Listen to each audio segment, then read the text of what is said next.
জয় জগন্নাথ আমার প্রিয় পরিবার। আজ যেহেতু বৃহস্পতিবার, তাই আমি গতকাল রাতেই ঠাকুরের বাসন, ঘট সব কিছু মেজে রেখে দিয়েছি।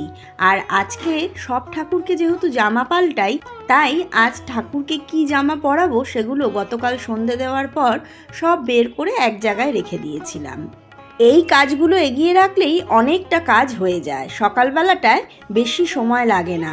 না হলে এমনিতেই বৃহস্পতিবারের পুজো করতে গেলে 2 ঘন্টা তো লাগেই, তার ওপরে যদি এই কাজগুলো থাকে তাহলে আরও আধ ঘন্টা লেগে যায় কি জামা পরাবো। আর ঠাকুরের বাসনগুলো আগের দিন মেজে রাখলে যেটা হয়, একদম শুকিয়ে যায়, আর শুকনো বাসনে ভোগ দিতে খুব ভালো লাগে। গপু কিন্তু আজ সকাল সকালই আমার সাথে একটু দুষ্টুমি করেছে, সেটা শুধুমাত্র আমার আর গপুর মধ্যেই থাকলো। সে কি দুষ্টুমি করলো, আর দুষ্টুমির বদলে গপু কি পেল। জয় জগন্নাথ, হরে কৃষ্ণ, রাধে রাধে।